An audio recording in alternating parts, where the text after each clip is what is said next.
Nagalag, dito tayo ngayon sa Barangay Laylay kung saan dito natin matagpuan si Kuya Ian Vlog. Shout out po sa inyo na. Oh, shout out. Ang kanyang ito ay vulcanizing sa mga nais na magpagawa sa kanya ay pwedeng-pwede. At laging available na rin, tabing kalsada lang. Highway baga din sa Laylay. Ayan, nandito tayo ngayon at nagapaayos ng preno. Test natin mahaba na. Marami ring talent si Kuya Ian Vlog. Ay, shoutout natin. Ang pala ito, mga idol, shout out sa inyo. Buka tayo ng impredot. Medyo, mahaba ng adjust. Adjust ito mga kalagalag. Mas maganda yung sasakyan mo ay laging nasa kondisyon para siyempre iwas disgrasya. Magkapit-bahay lang kami din ni Kuya Ian Vlog. Shout out po sa inyo.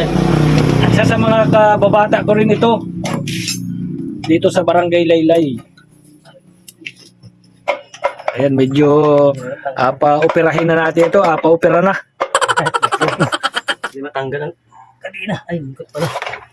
Mikot.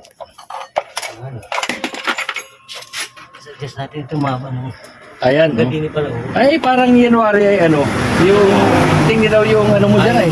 Freedom. Oo. Ano pa na rin nila? O yan ang magandang gawin natin dyan, Kuya Ian. Ay, pwede natin pag ganitong makintab na pwede pagtanan natin ng bagong brakes yun. Kung pwede naman i-adjust pa, Oo. pwede natin i-adjust dito dahil malalim na ito ay. O sa mga nagatipid dyan, Hindi at natin nagatipid. wala pang ay, ayos lang rin. Medyo adjust na natin ang patras para kasi malalim na pag rinino natin ito, malalim. Oo, tama. Ay hindi na makakonsya. Mahina ng preno. Medyo atras natin dito sa patras ng kaunti para konting tapak lang ay mapreno na siya. Yan. Adjust na natin sa kanya. Pag ito, brake armor ito. Oo, brake arm. Tapos wala pa yung ating tools. Flies. Ay, nice speeder rin. Pwede naman ko dito. Yun, dali. Tandaan na natin kung saan dapat. May mga ganun palang style yun. Para Nakuha na yung technique ha. Para alam natin kung saan atras. Atas lang natin ng kaunti yan. Atras lang. Shoutout sa mga kapwa nating vlogger dito sa Marinduque. Shout out sa inyo dyan. Shoutout sa lahat. Ang dami nila eh. Kaya sa lahat ng vlogger na lang dito sa Marinduque. Tumigas na, matagal na siguro hindi natatanggal. Malamang, puro putik na. Alam mo si Panaderong nagalagay parating ay, yun, dali. Pwede pang i-adjust. I-adjust natin o. Konting adjust na. Ayun Tapos balik na natin. Pwede naman natin ibalik ulit. Pag yung rin pulang tayo na-adjust.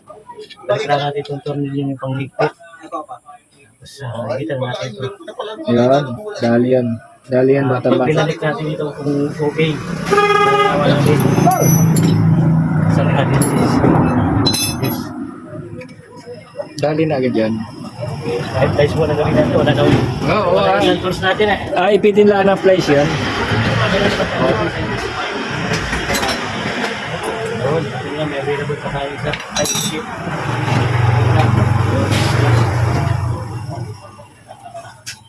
Dali. Doon. Yan, andun. Isa. Sabi nga niya, dali, batang-bata. Tinatras na natin ang kaunti ito. Ayan Ay, atin natin, pag nakakabit na, kung nagbago baga ang kanyang kwan. Ano pa rin sa mga nagatipid na, pag wala pang pambili ng brakes yun. Gaya na Panaderong nagalag, nagatipid tayo, wala pa tayong pambili. Tipid muna tayo. Okay, mga ito, mamaya na lang, tatakit muna namin ito. Tagid muna namin. Kung ang successful ba ang ating ginawang atras, pag-adjust. Pag na-ikot siya, di ba siya, dapat siya yung pag nito yung talagang dire-diretso yung ikot na ganyan, di ba matigas? Oo. Kung naka-stack siya, pag yan nilinisan natin, napapasok yung nalinisan yung loob nito ay para siya ay hindi magsapnot para pag-apreno mo na balik. Medyo Pero maganda Ayos, yung isang ayan. kunwari. Ay, ganapan ko na. Yun, dali na.